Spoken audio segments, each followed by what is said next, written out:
pois na verdade não presta auxílio aos anjos, mas sim à descendência de Abraão, pelo que convinha que em tudo fosse feito semelhante a seus irmãos, para se tornar um sumo sacerdote misericordioso e fiel nas coisas concernentes a Deus, a fim de fazer propiação pelos pecados do povo.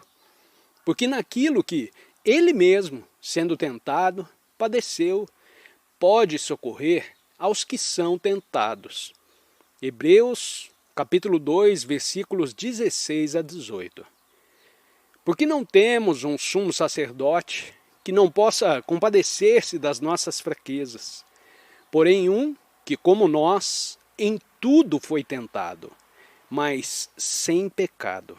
Hebreus capítulo 4, versículo 15. Todos os profetas de Deus foram testados durante suas encarnações terrenas e tiveram que superar as fragilidades humanas inerentes à posse de um corpo mortal, para que pudessem atingir o estado derradeiro de união com a consciência cósmica. Os esforços de um mestre para reconquistar tal objetivo final, enquanto ainda vive na Terra, estabelecem um padrão ideal para outras almas em evolução. O encontro do homem comum com o tentador se dá principalmente como ideias subjetivas que o seduzem sutilmente através de maus hábitos pré- e pós-natais e da provocadora atração de seu ambiente material, para impedir o progresso daqueles que são altamente evoluídos.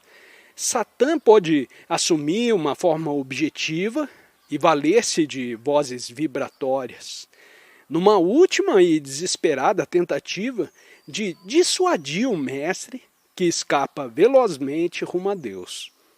Grandes mestres que se aproximam da libertação final podem ver distintamente Satã e suas legiões de maus espíritos assumirem formas personificadas para armar uma decisiva resistência contra a libertação desses mestres no espírito.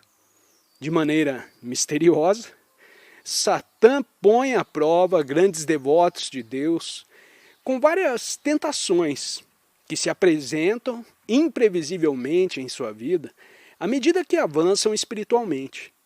Tais tentações são, em geral, suficientemente efetivas para alcançar os propósitos de Satã. Mas quando os devotos estão bem próximos de Deus, Satã abandona suas sutilezas e surge abertamente de seu esconderijo para desafiar os santos do Senhor. Buda confrontou-se com Mara, que lhe ofereceu, sob a forma de um grupo de dançarinas, tentando-o a desistir sua bem-aventurança divina, em troca de prazeres sensoriais e conforto para seu corpo extenuado pela disciplina ascética. Buda, no entanto, permaneceu impassível e com isso alcançou a libertação final. De modo semelhante, quando Satã percebeu um ressurgimento de poder espiritual em Jesus, que estava rompendo as cadeias materiais de Maia, assumiu uma forma objetiva e conversou com ele, prometendo-lhe a felicidade temporal que todos os maléficos padrões de vida de Satã poderiam oferecer a Jesus apenas se abandonasse a Deus. Durante os 40 dias de jejum e sacrifício, a consciência de Jesus permaneceu num elevado plano de dualidade espiritual, abençoado pelo Espírito, mas também adulado pelo adversário. Ao retornar plenamente à consciência de um ser corporal, Jesus estava renovado em espírito, mas sentia a fome de seu corpo mortal, carente do alimento costumeiro. Como almas, centelhas individualizadas do Espírito ilimitado, os filhos de Deus são imortais, livres de qualquer dependência material. Deus planejou as células das flores, das plantas, dos animais e dos seres humanos para que vivessem recarregadas pela energia cósmica e não se alimentando cruelmente uma das outras.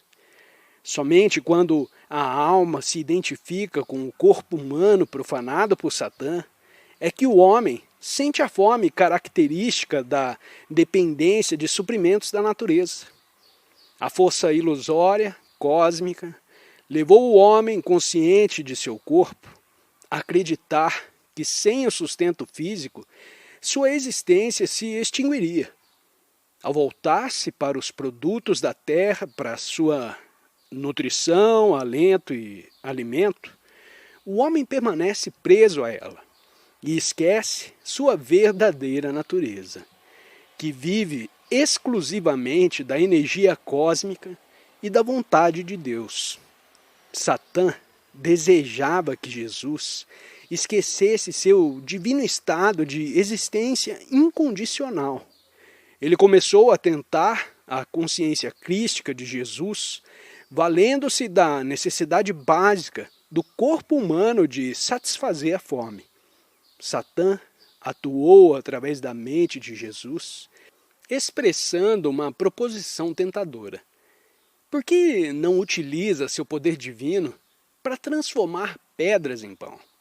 Jesus, em unidade com a inteligência divina, que ao vibrar transformou-se em sólidos, líquidos e gases, e os mantém em equilíbrio por meio das leis térmicas, elétricas e magnéticas, tinha o poder para manifestar esses princípios a fim de converter pedras em pão, transformando sua frequência de vibração eletrônica. Mas ele reconheceu a sugestão ilusoriamente plausível de Satã como um artifício para encorajar o hábito mortal de ceder à psicologia da fome física, o que, naquele caso, teria correspondido à traição do seu conhecimento de que, como imortal, ele vivia da energia infinita de Deus.